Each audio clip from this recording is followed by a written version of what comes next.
Volume 2, Chapter 160, 10th of May, 1945.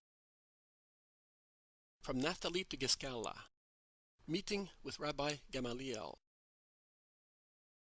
Master, Master, do you know who is ahead of us?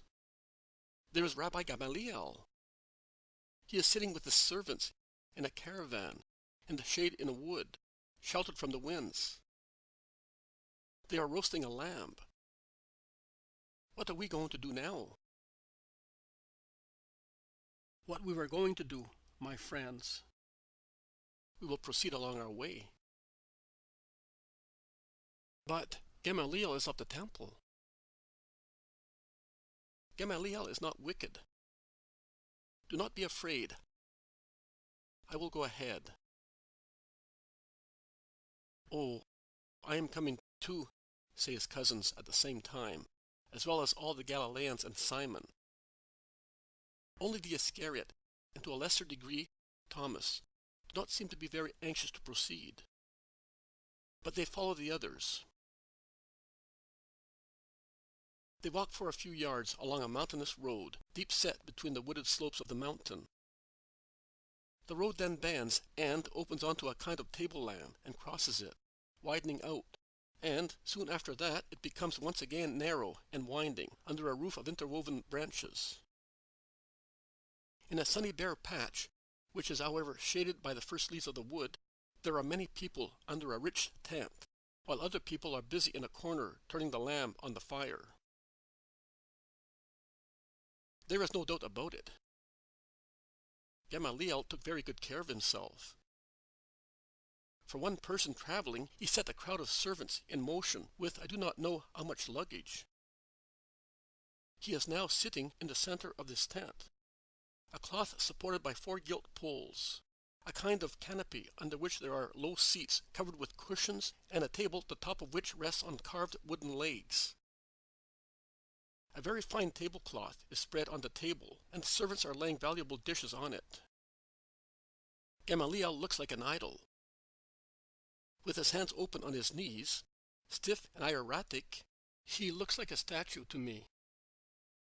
The servants move round him like large butterflies. But he pays no attention to them. He is pondering, his eyelashes rather lowered on his severe eyes, and when he raises them, his deep, very dark pensive eyes are displayed in all their severe beauty, at the sides of a long thin nose, and under the high, rather bald forehead of an elderly man. His forehead is marked by 3 parallel wrinkles, and by a large bluish vein which forms a V-angle in the center of his right temple. The noise of the oncoming people causes the servants to turn round. Gamaliel also looks round. He sees Jesus approaching ahead of everyone, and he makes a gesture of surprise. He stands up and moves to the edge of the tent, but no farther. From there, he bows low with his arms crossed on his chest. Jesus replies to him in the same way. "You are here, Rabbi?" asks Gamaliel. "I am here, Rabbi," replies Jesus. "May I ask you where you are going?" "It is a pleasure for me to tell you. I am coming from Naphtali, and I am going to Giscala." "On foot? But it is a hard and long road along these mountains. You are tiring yourself too much." "Believe me, if I am welcomed and listened to, all tiredness disappears." "Well, then, allow me to be for once the one who will remove your fatigue. The lamb is ready. We would have left the leavings to the birds because I never take them with me. You can see that it is no trouble for me to offer food to you and to your followers. I am friendly with you, Jesus. I do not consider you inferior to me, but greater than I am. I believe you, and I accept your hospitality." Gamaliel speaks to a servant who appears to be the highest in authority and who passes on the order. The tent is extended, and more seats and dishes for Jesus' disciples are taken off the many mules. They bring bowls to purify their fingers. Jesus performs the rite with the greatest courtliness, whereas the apostles, on whom Gamaliel is casting sharp sidelong glances, do so as well as they can, with the exception of Simon, Judas of Kerioth, Bartholomew, and Matthew, who are more accustomed to Jewish refinements. Jesus is beside Gamaliel, who is alone on one side of the table. The zealot is in front of Jesus. After the prayer of thanksgiving, which Gamaliel says with calm solemnity, the servants carve the lamb and divide it among the guests, and they fill the cups with wine or water sweetened with honey, for those who prefer it. We have met by chance, Rabbi. I was never expecting to see you, and on the way to Giscala. I am going towards the whole world. Yes, you are the indefatigable prophet. John is the stationary one. You are the roaming one. It is easier, therefore, for souls to find me. I would not say so. Your continuous moving about disorientates them. I disorientate my enemies. But those who want me, because they love the Word of God, find me. Not everybody can come to the Master. And the Master, who wants everybody, goes to everybody, helping thus the good and warding off the conspiracies of those who hate me. Are you referring to me? I do not hate you. Not to you. But since you are just and frank, you can say that I am speaking the truth. Yes, it is so. But, see, the fact is that we old people do not understand you well. Yes, old Israel does not understand me well. That is her misfortune, and because of her will. No, no. Yes, Rabbi. They are not willing to understand the Master. And who confines himself to that does evil, but a comparative evil. Many instead deliberately misunderstand and distort my word to harm God. God? He is above human snares. Yes.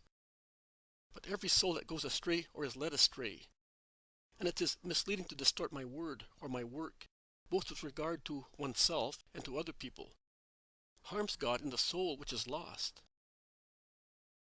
Every soul that is lost is a wound to God. Gamaliel lowers his head, and closing his eyes, he meditates. He then presses his forehead between his long, thin fingers, in an involuntary gesture of pain. Jesus watches him. Gamaliel raises his head, opens his eyes, looks at Jesus and says, "But you know that I am not one of those." "I know, but you are one of the former." "Oh, it is true. But it is not true that I am not willing to understand you. The truth is that your word stops on my mind and does not penetrate farther. My mind admires it as the word of a learned man, and the spirit cannot receive it, Gamaliel, because it is encumbered with too many things, and ruined things. A short while ago, coming here from Naphtali, I passed near a mountain, which juts out from the mountain chain. I was pleased to pass there, to see the two beautiful lakes of Gennesaret and Merom, from high above, as eagles and the angels of the Lord see them, to say once again, "Thank you, Creator, for the beauty you grant us." Well, whilst the whole mountain is covered with flowers, green meadows, orchards, fields, woods, and the laurels smell sweet near the olive trees, preparing the white host of thousands and thousands of flowers, and also the strong oak trees seem to become gentler as it dresses itself with wreaths of clematis and woodbine. Over there is no flowering, no fertility, neither of man nor of nature. All the efforts of the winds, all the toil of man are frustrated, because the cyclopean ruins of ancient Hatzar encumber everything, and between one large stone and another only nettles and bushes can grow, and snakes can hide.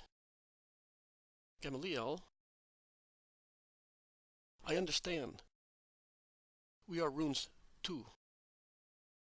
I understand the parable, Jesus. But I cannot do otherwise. The stones are too heavy. One in whom you believed said to you, "The stone shall vibrate, hearing my last words." But why wait for the last words of the Messiah? Will you not regret that you did not follow me before? The last, sad words, like those of a friend who is dying, and to whom we have to listen, but too late. But my words are more important than the words of a friend. You are right. But I cannot. I am waiting for that sign that I may believe. When a piece of ground is barren, a thunderbolt is not sufficient to till it. The soil will not receive it. But the stones that cover the soil will receive it. Endeavor at least to remove them, Gamaliel. Otherwise, if they are left where they are, in the depth of your heart, the sign will not lead you to believe. Gamaliel is silent, engrossed in thought. The meal is over. Jesus stands up and says, "I thank you, my God, both for the meal and for the opportunity of speaking to a wise man. And thank you, Gamaliel." Master, do not go away like that. I am afraid you are angry with me. Oh, no. You must believe me.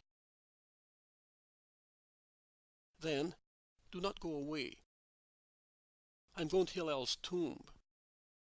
Would you disdain coming with me? It will not take us long, because I have mules and donkeys for everybody.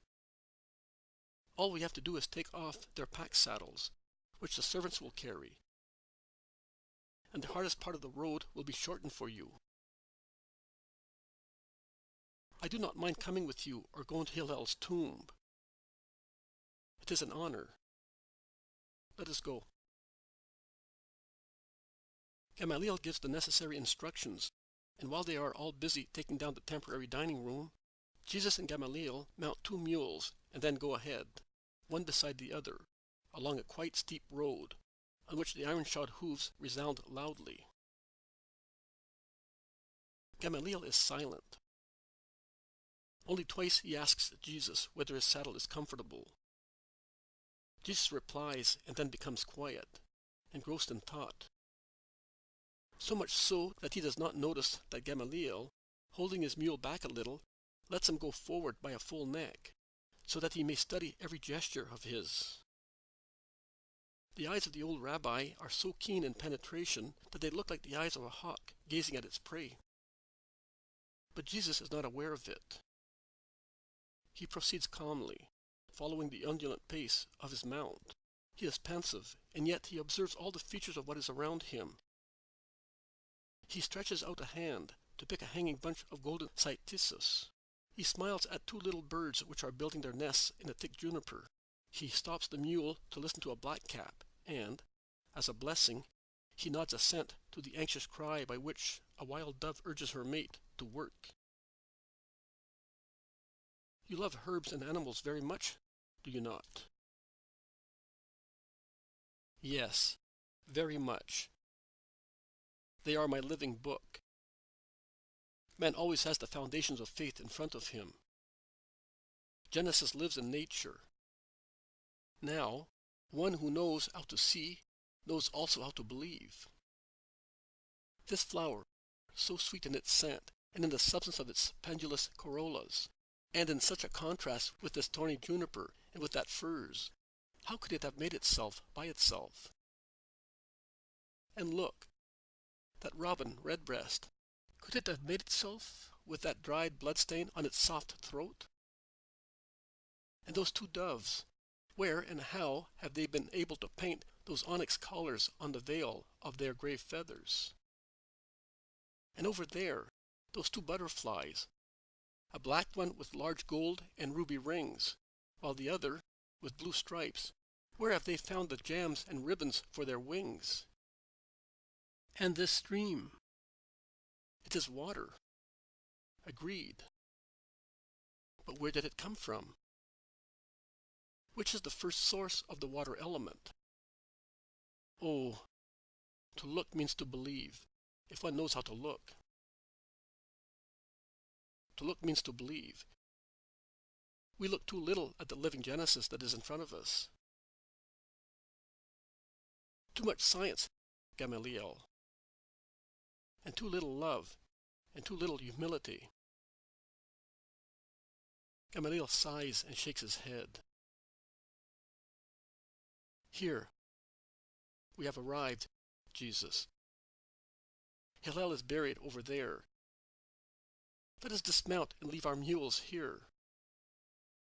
A servant will take them. They dismount, tying the two mules to a tree trunk, and they turn their steps towards a burial ground, which protrudes from the mountain near a large house completely closed up.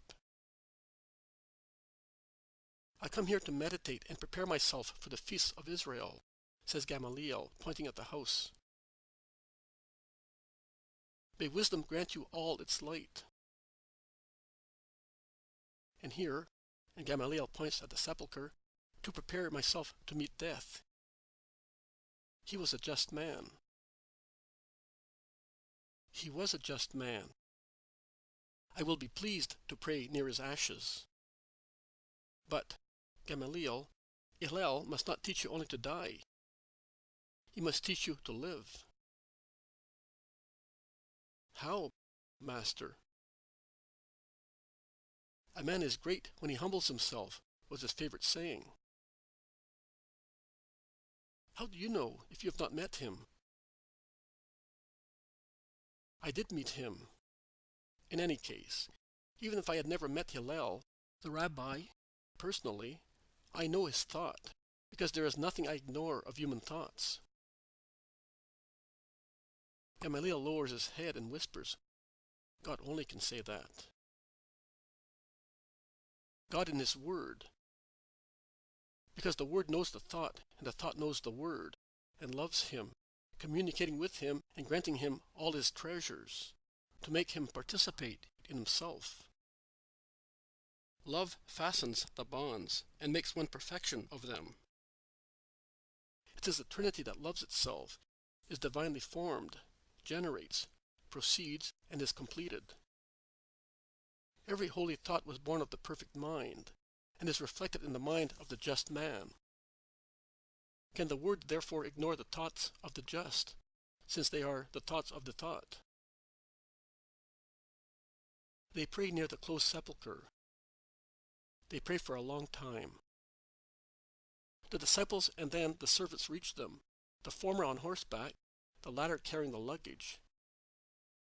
But they stop at the edge of the meadow, beyond which is a sepulchre. The prayer is over.